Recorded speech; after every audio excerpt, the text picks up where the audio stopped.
Seismic design of building structures with specific reference to post-tensioning. This series consists of 3 presentations. The first one, presentation 24, dealt with the performance of the post-tensioned buildings in seismic events, past performances. Presentation 25, the second one, dealt specifically with the design of floor slabs that are either post-tensioned or conventionally reinforced in high seismic regions. This one, presentation 26, deals with floor slabs acting as a diaphragm between the seismic load force resisting systems. So it talks about the diaphragm action and design, and concludes with a numerical example. Here, the image on the right shows post-tensioned floors that are acting as a diaphragm supported on columns. The outline of this presentation, the content of the presentation, starts with a definition of the floor as diaphragm, its function, the response of a diaphragm in seismic event, floor design requirements acting as diaphragm. In floor design, it covers the traditional design method and detailing based on the traditional method, then moves to the contemporary design procedure, follows that by way of an example to explain in greater detail, does gravity design for the example, and then seismic and gravity combined. We conclude by making some comments regarding the contemporary design and the traditional approach. Talk a little bit about axial forces in slab in seismic events, and that is the comment which will conclude the presentation and a summary. I have 2 multi-story buildings. Both of them are post-tensioned. The one on the right is unbonded tendons. The one on the left, grouted tendons. And both of them obviously use the slabs as a diaphragm among the lateral force resisting members of the frame. Again, 2 high rises, both of them are post-tensioned with unbonded tendons and use the floor slabs as the means of receiving and distributing the seismic forces. On the right, the image shows a slab which is acting as a diaphragm ready to receive concrete. Actually, it's being concreted at this time. Now, the floor diaphragm is an integral member of the structural frame.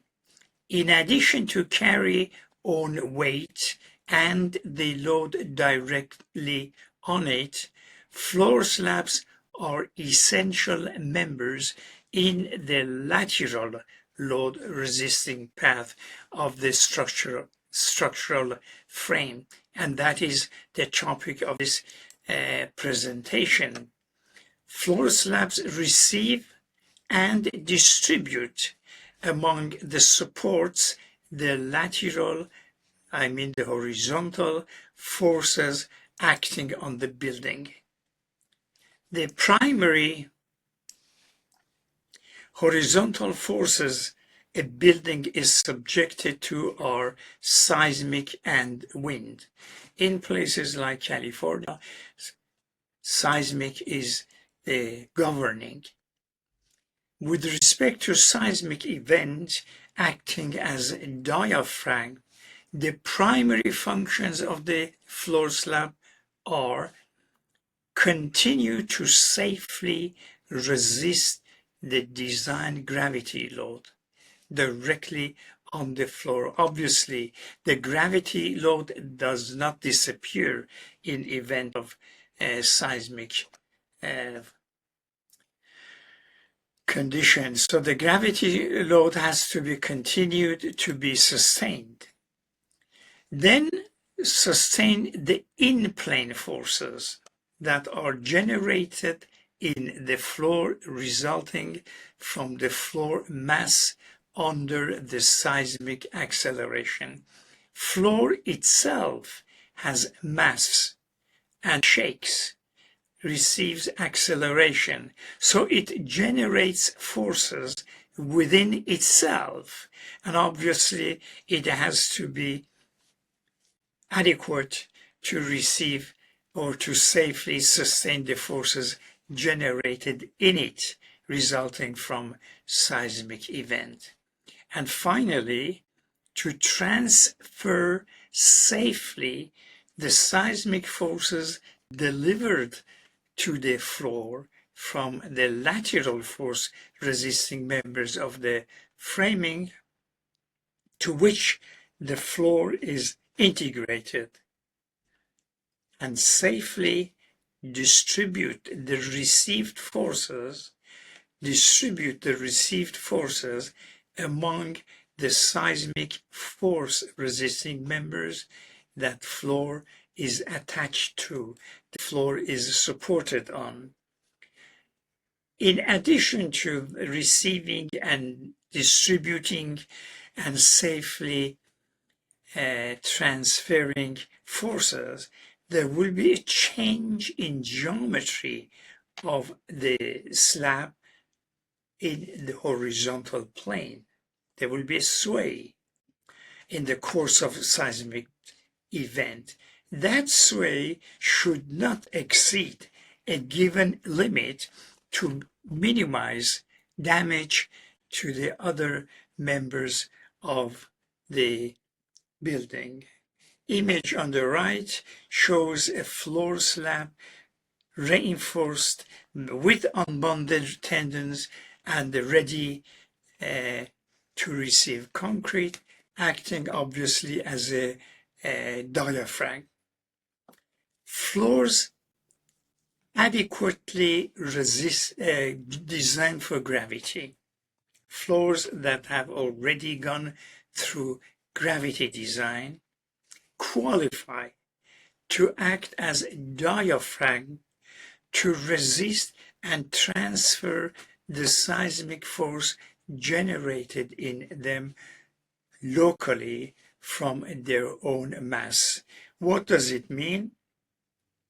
If the gravity load design is concluded, the diaphragm itself can resist the force that is generated at each location of it. That is not transfer of the force. And that is the reason, as follows right now, is because there is adequate reinforcement in it, more than the minimum required by the code. That is the reason. It says alternatively, presence of non-prestressed reinforcement not less than this times the slab cross-sectional area, or 100 psi. Pre-compression qualify the slab as diaphragm for forces generated by the diaphragm itself. Now, slabs that are designed for gravity, post-tension, follow this, have that minimum requirement, satisfy the minimum requirement, so they can act as a diaphragm as far as their own generated force is concerned. Again, this is emphasizing, in practice, all slabs designed for gravity using ACI 318 qualify the preceding. So, slabs must be designed for in-plane forces that they receive and transfer. Receive and transfer, that is the objective. The objective is design in the common case the objective of the design in the common case is to either verify or design the floor slab's adequacy for transfer of in-plane actions beyond the locally self-reinforced force. Structurally reinforced concrete slabs respond to the seismic forces as well as gravity loads as continuum, rather than collection of articulated beam type or strip members. The response is what is shown on the top right. At the top right, it shows an element, a piece of slab. When it comes to seismic event, the actions on the piece of slab are the actions shown here. These are bending moments, that is twisting moment, bending moment, and shear. The slab is subject to in-plane shear, axial, in-plane axial, and the bending moments. The axial part of it, which is the focus of a diaphragm generally, is shown below. This is extraction from here. But these are the actions that are generated in the slab to resist the combined action of gravity and seismic forces. The floor slab response is that of a flat shell in resisting both the gravity and in-plane forces, notwithstanding the simplifications commonly made in their design. Irrespective of the simplifications that we do, the image on the top right is the way the slab responds. The figure shows the forces in the floor slab that are mobilized to resist the combined actions of gravity and seismic forces. Again, another diaphragm on the right image, reinforced with grouted tendons. As minimum, the floor slab should not fail under the seismic force that is generated locally from the mass of the floor in response to the seismic event. That is satisfied. This is automatically satisfied by gravity design. Then this is critical, while maintaining its adequacy in resisting the gravity loads. That means dead load will be there, live load will be there, because those are commonly the gravity loads. while carrying dead and live load, the diaphragm must remain functional in receiving and distributing the lateral forces from the structural members in its integrated. It is integrated with the structure, transfer them to the members that the diaphragm is integrated with, like shear wall and ductile frames, and transfer them to the designated lateral force resisting members of the building it is connected to. I am repeating this here. This is repeat here because I want to emphasize and repeat that gravity and seismic are not separate. In the seismic condition, you also have gravity, and both of them have to be looked at concurrently and be verified to safely be transferred. The deformation of the diaphragm in the horizontal plane shall not exceed the recommended limits in order to prevent damage to other members of the framing. Traditionally, partly due to limitations on the structural engineering capabilities, diaphragm designs were carried out essentially separate from gravity design and reinforced accordingly. Gravity and seismic and diaphragm design were traditionally done separately. Floor slabs were viewed as collection of two-dimensional beam type members in the horizontal plane. This is illustrated in the example that follows.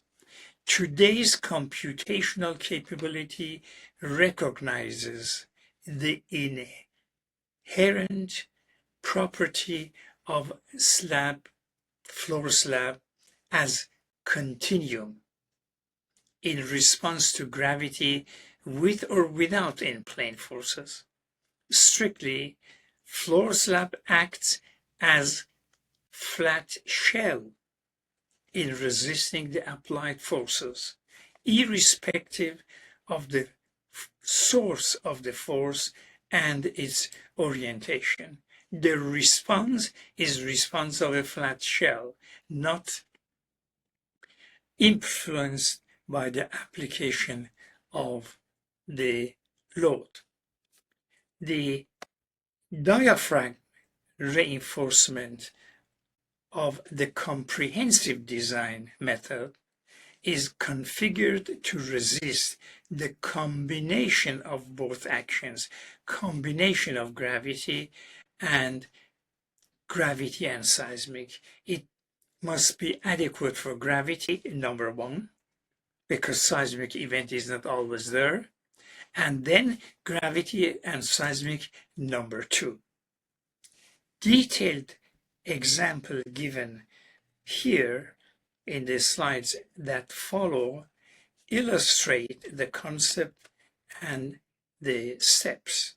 But first, let us review the traditional design procedure.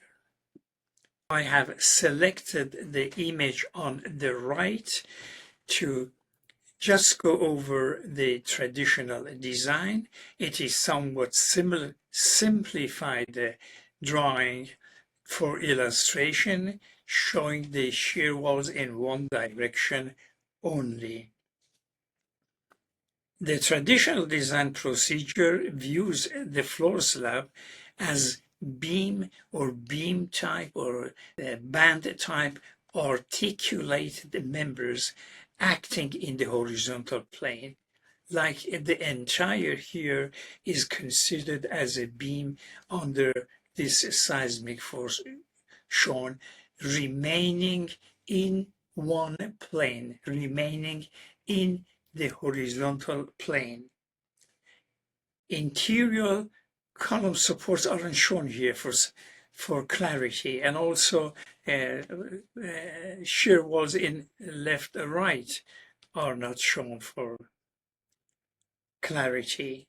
The horizontal force from the seismic event is viewed to be resisted by a combination of articulated beam type, chord, drag, and strut members. These are the members defined to resist the seismic forces. And these are shear walls, beams, and the slab. Modeled structurally as a beam in the horizontal plane between the end shear walls in this case, results at one side of the slab compression and tension on the other side. When force is acting in this direction, up-down direction, you generally perform 8 checks. The first check is to make sure that the slab has adequate strength to resist its own generated forces, this is satisfied when the gravity design is done. Then you calculate forces which could be in tension as the result of force acting up down in the image. That is, so to say, chord forces. There will be compression here, tension here. You check for reinforcement. There will also be compression, which is often not very critical. Then there will be tension due to the horizontal force at the end of the shear wall. This is one check. There will be compression at the other end. So there will be drag forces in tension and compression. The safe transfer to the shear wall will be checked. There will be check of the shear transfer to the shear wall. That is another check. And also, after all is done, there is a deformation compatibility check to make sure that from the movement, horizontal movement of the floor, the vertical gravity capacity, load carrying capacity of the columns is not compromised, which is a deformation compatibility. For assumed deformation, we make sure that the column slab connection is adequate, and that is handled in a different presentation of this series. These in-plane forces are referred to as chord forces here. I went over them. Reinforcement is checked or provided to satisfy the and to safely resist the calculated chord force. Typically, the calculation of the chord reinforcement takes place independently from the gravity. That is very important. The chord force is calculated based on this image here, doesn't include the gravity forces. At the end connection to the shear walls or designated seismic force resisting beam frame, depending on which end, the in-plane force from the structural model assumed results in tension called drag or compression strut. This is something which I mentioned in the previous slide. Here, drag or strut. The adequacy of reinforcement in the slab or resistance capacity of the slab is checked for the safe transfer of the drag and strut forces to the designated seismic force resisting members. There will be shear forces that transfer to the shear walls. These will be shear here, shear forces that transfer to the shear walls or beam frames along the side connection of the member to the slab. The safe transfer of this shear is also checked and designed for. Chapter 18 of ACI provides additional recommendations for modeling and design of diaphragm slabs following the traditional design scheme. ACI prescriptive recommendations are based on the traditional design that I just reviewed with you. In finding out the forces, ACI permits that you consider the slab as a rigid diaphragm and consider it supported on shear walls or beam frames and shear walls. You obtain a center of resistance, and then there will be a torsion. Also, you calculate based on this slab being rigid, you calculate the forces on each of the resisting supporting members. This is the prescriptive method of ACI, but at the same time, ACI explicitly allows for any rational approach to be used in the calculation of the seismic forces resisting by the designated lateral force resisting members of the floor. In this approach, assigning stiffness to each of the walls and assuming floor as a rigid membrane, this is rigid, supported on members, each of which is assigned a stiffness, leads to the shear force to be resisted by each wall as shown in the example.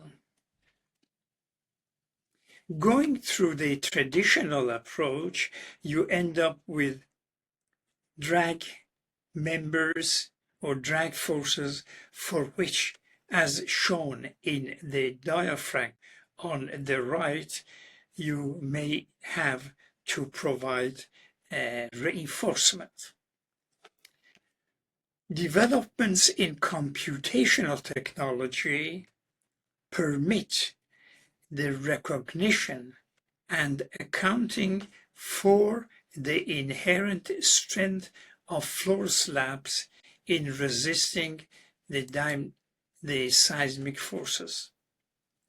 The overage of reinforcement designed for the gravity loads is recognized. I really like to repeat this sentence because you design for gravity first, and you calculate the reinforcement required for gravity. That reinforcement is there. It is considered available and accounted for to resist the combined actions, combined effects of the gravity and seismic forces. So seismic is not alone. Seismic occurs when there is gravity acting at the same time, and the reinforcement calculated for gravity design is there. So the steps to follow as for the, so to say, new method is design and reinforce and detail the floor for gravity loads using this recommendation. This is something that every design engineer does first. It is nothing new. It is the gravity design. So design and reinforce for gravity. This is important. Consider the gravity design and detailing reinforcement as base reinforcement. The reinforcement that you obtain from gravity, view it like slab thickness, like slab material property. It is there. Slab has concrete strength, slab has base reinforcement. In the calculation that follows for the seismic, base reinforcement will be viewed and considered as existing feature of the slab, such as slab thickness, slab's concrete strength, slab's post-tensioning. In the calculation that follow, the base reinforcement will be viewed and considered as existing feature. That is what I have up there. Why is it repeated? Shouldn't be repeated, but I have it there again. Slab's reinforcement from gravity design also includes specified top and bottom mesh, if any. It's not common in the US to put bottom mesh, but here in this image, for this diaphragm action, we also have a bottom mesh. The base reinforcement will be available to resist the seismic forces along with other effects that can concurrently act with the seismic forces. What I meant is that the reinforcement due to gravity is considered. So the steps to follow. Use the ACI 318 load combination for gravity and seismic events to determine the amount and distribution of the reinforcement to be added beyond the available reinforcement from gravity design and detailing. So do the combination of gravity and seismic later. So the load combination will be this, taken from ACI, that is subsequent to gravity design. You have the load combination with the earthquake, and you have the effect of post-tensioning, the hyperstatic, also included. These are the two load combinations. The load combinations recognize the presence of gravity in the seismic event. Compare the amount of reinforcement required for the seismic event with the base reinforcement. The emphasis is compare the new reinforcement with what was determined for gravity. Add reinforcement where the combination of gravity and seismic demand falls short of the base reinforcement from gravity and detailing.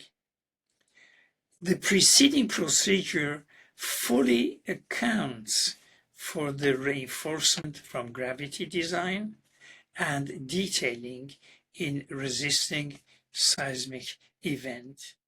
Let us do an example and see how in practice it looks right. Here, consider this floor.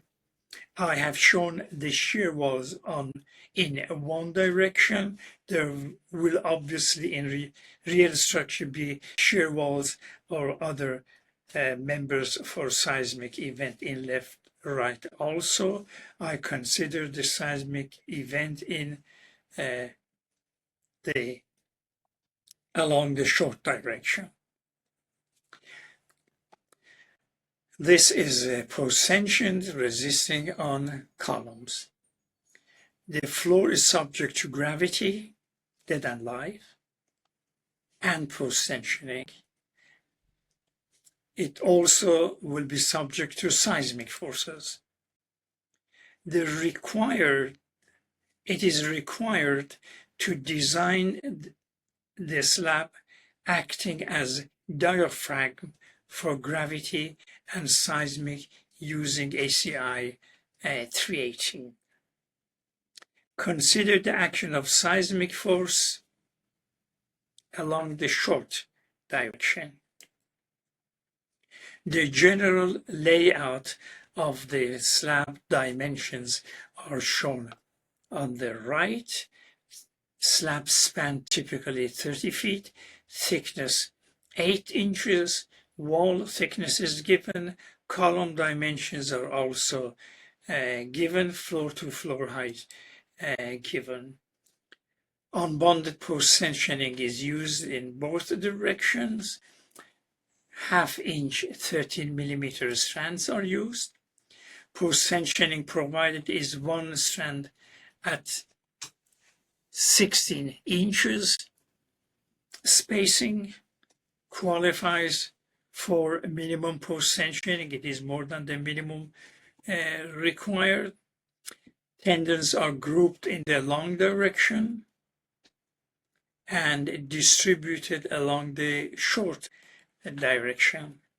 Loads, I have the self-weight, partitions, and live load. For seismic event in this direction, this is the relationship I have used, and for coefficient, combined coefficient times gravity, I have taken 20%. So the seismic force I have assumed is 20% of the gravity. This is for the example. The slab thickness assumed translates to about 20 pounds per square foot. If I take 20%, the force will be 20 pounds per square foot based on the slab thickness. The following considers the seismic force acting along the short direction. The load combination for service is this. I use the service design first, obviously, because in ACI, the service condition concludes with some rebar at the top of the columns. irrespective of other considerations. Simply because you have a column, there will be bonded reinforcement or rebar.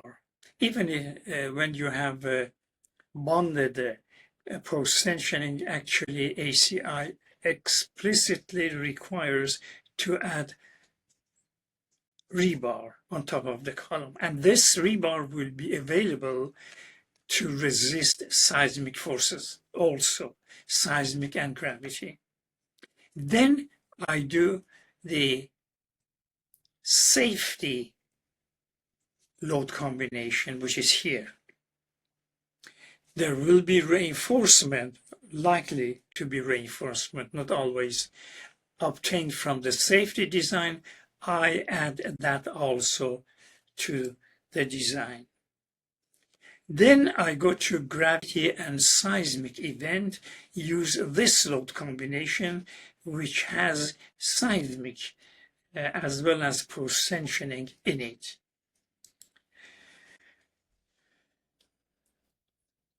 Then in the sequence, I will show how the numbers will work out.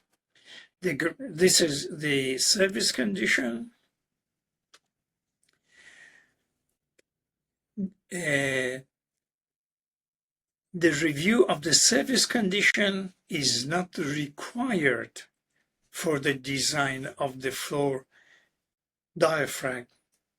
In other words, when you go to the safety, you need not necessarily review the service first, but it is good to do it to make sure that the model you have generated is accurate.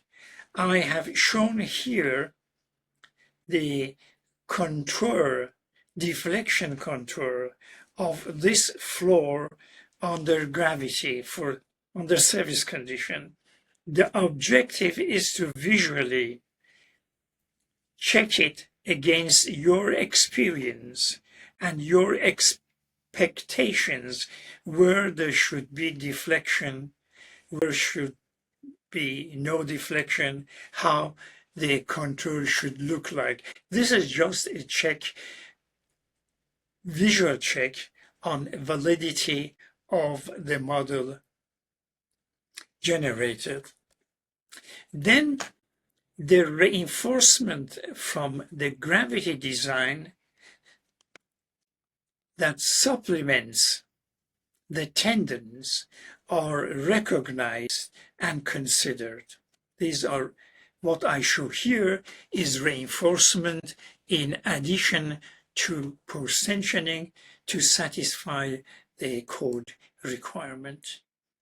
In this example, the required reinforcement to supplement the post-tensioning is essentially added bars at the top over the columns as shown in the figure. Then I go to the lateral design.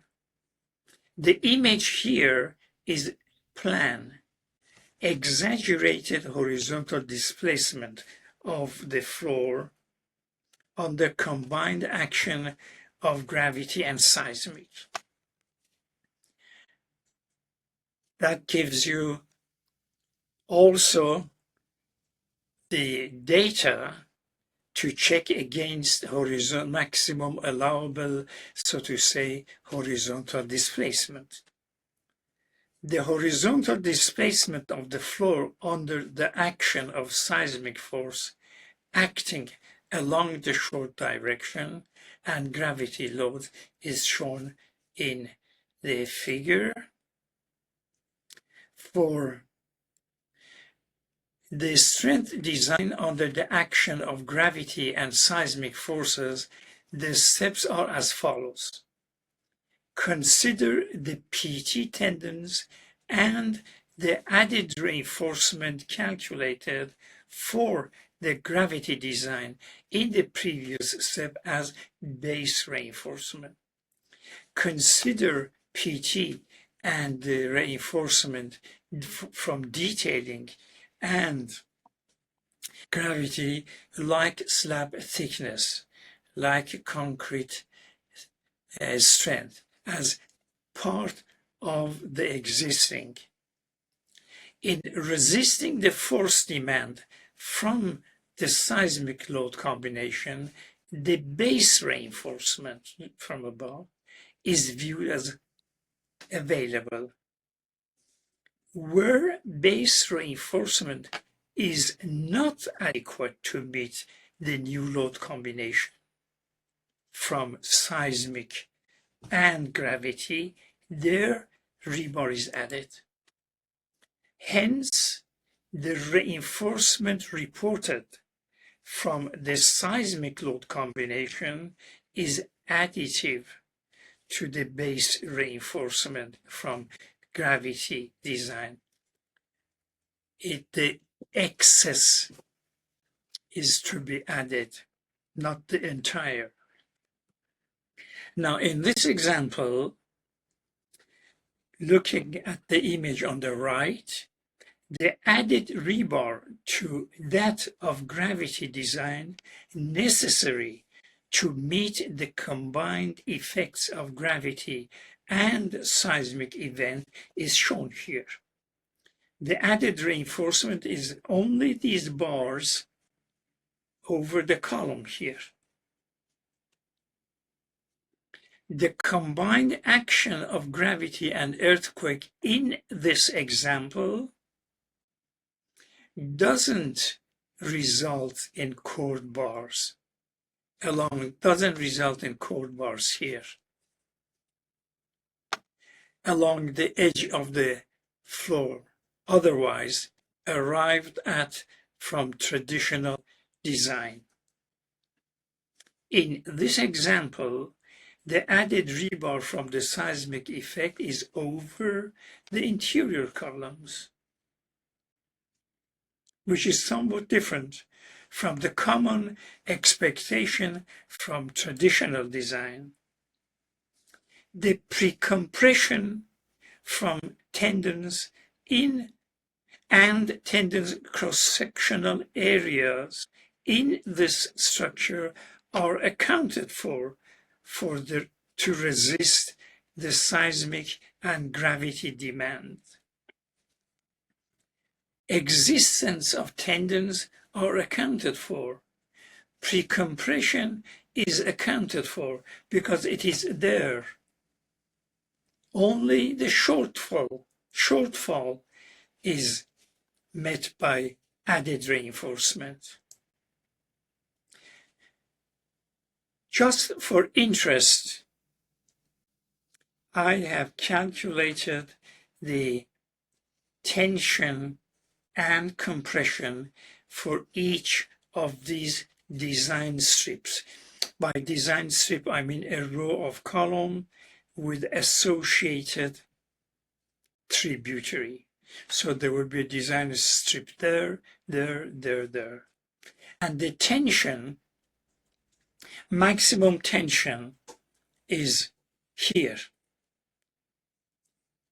This is the value of maximum tension, not at the farthest point. Traditional design gives the maximum tension a chord force here. In this case, probably because the shear wall doesn't go all the way, and this shear wall also doesn't go all the way, the maximum tension is here. And here is the maximum compression. The values shown each reflect the axial force in the design strip of the associated support line. The figure indicates that the maximum tension force is not along the long edge of this slab, as generally assumed in the traditional design approach.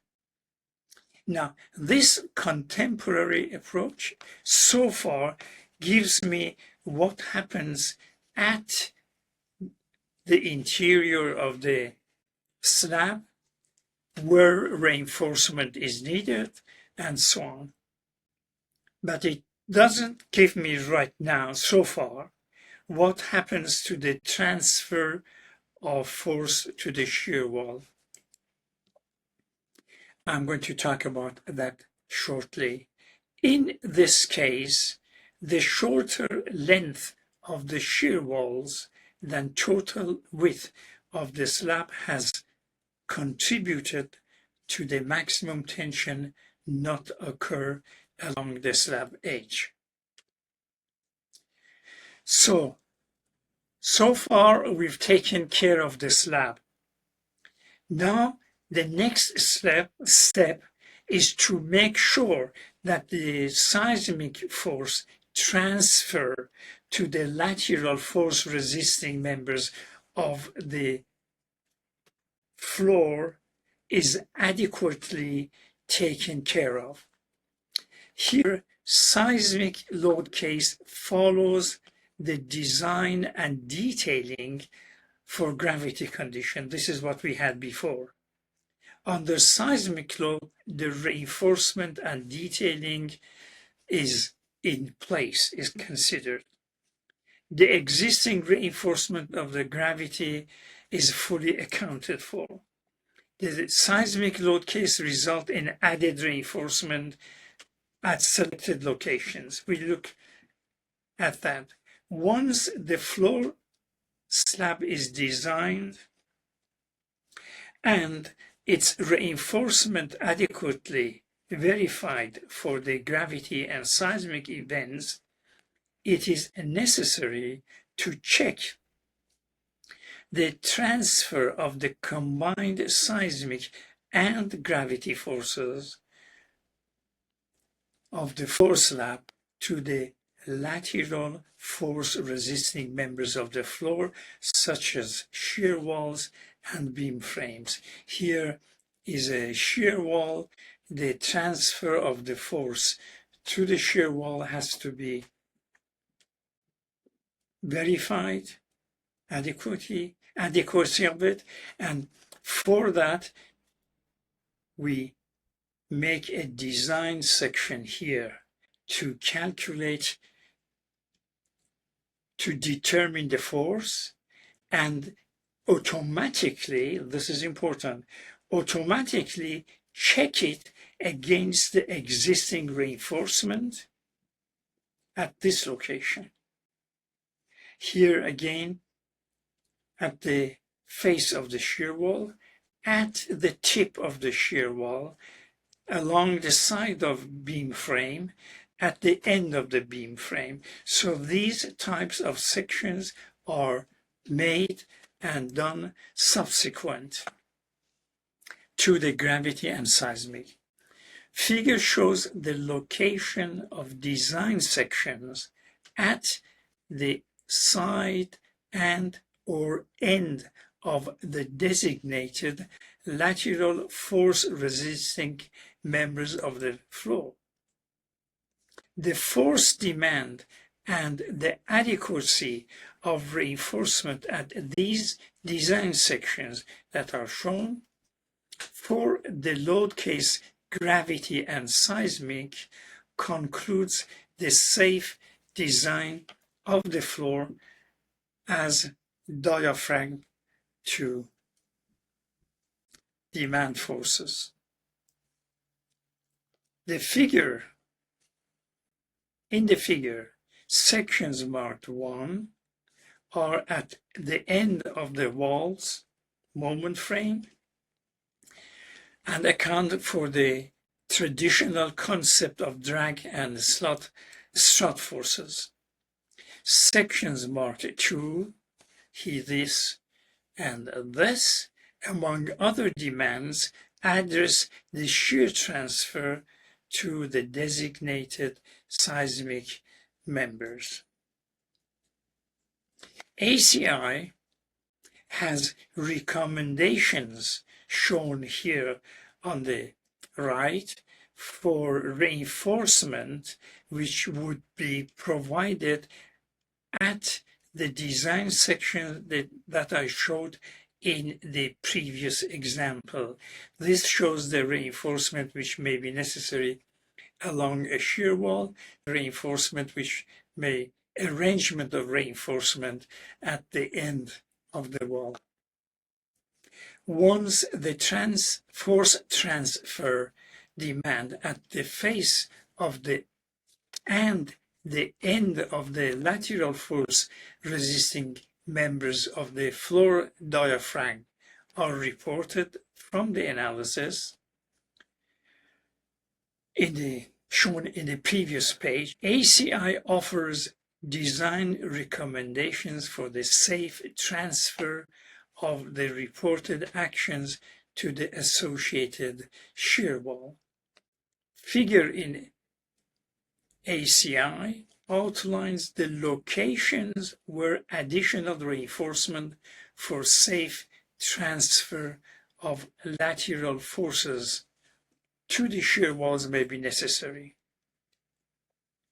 In addition, based on the concept of assuming the floor as a rigid diaphragm and finding the demand on each of the shear walls, reinforced ACI points to the condition where there might be projections or locations in the slab that, due to horizontal force in this direction, tension could be generated locally in an amount that may require reinforcement, like shown here. Due to left-right action, there will be tension generated along this line, which need reinforcement here. The contemporary method of design doesn't need this, so to say, investigation, because it automatically recognizes that there is tension and will automatically provide the reinforcement at the location and the amount required. So this is something, if you follow rigid diaphragm design as recommended in ACI, so irregularities in the plan geometry of the slab may lead to local concentration of tensile forces not given by the traditional approach. ACI 318 offers recommendations for safe transfer of actions at irregular slab geometry when using traditional approach. The figure shows an instance where extension of the slab beyond the main body of the diaphragm, this extension, leads to formation of tensile forces in the slab that need to be accounted for. In the comprehensive approach, such discontinuities are automatically recognized. Their adequacy is automatically checked against the available reinforcement.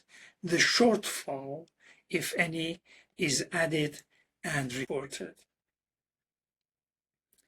Now let us review how this in practice is applied. The image on the right is one of the projects we had in the last 2 or 3 months. It shows the floor plan, see-through image of a floor plan. It is a podium slab supporting several levels of building at some locations and a plaza open area at another location. It is supported on columns and combination of shear walls for its seismic and wind design. The shear walls are located at irregular position, very irregularly. The seismic force, the diaphragm, has gone through its gravity design, has to be designed for seismic forces. The design followed the, so to say, contemporary method. The plan geometry is highly irregular.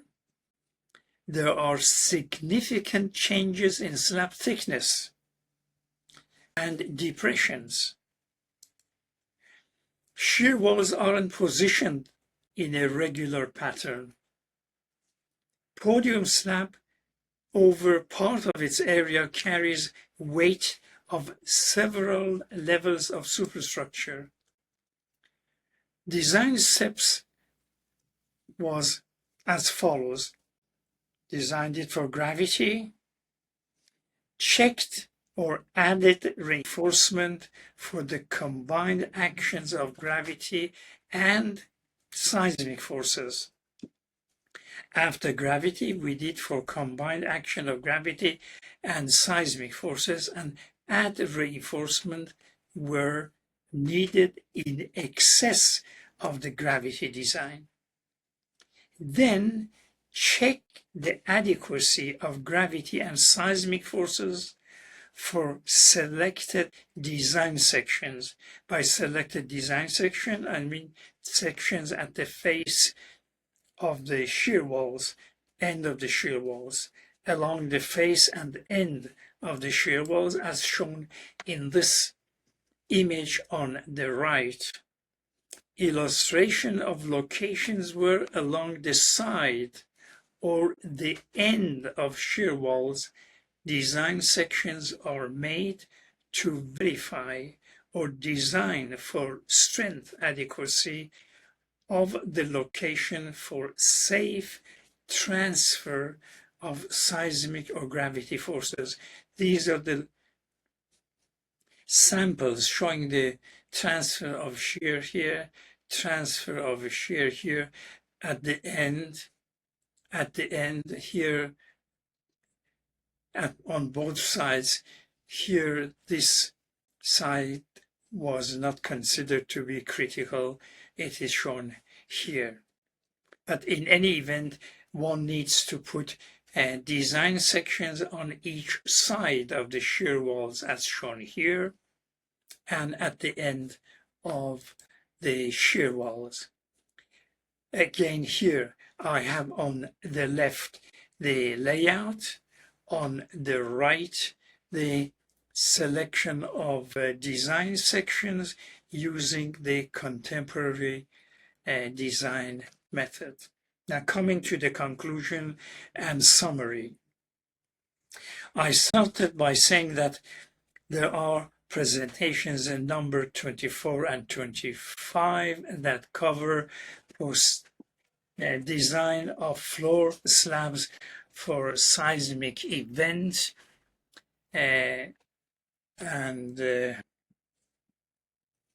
this presentation, I started by showing a couple of buildings in San Francisco using a flat slab, column supported, post-tensioned, unbonded construction. Then I talked about the floor slab in resisting seismic forces, about their function, talked about a diaphragm design of floor slabs, and gave an example. Most of the material I have here is from the book shown on the right, and that is the disclaimer. Thank you for listening.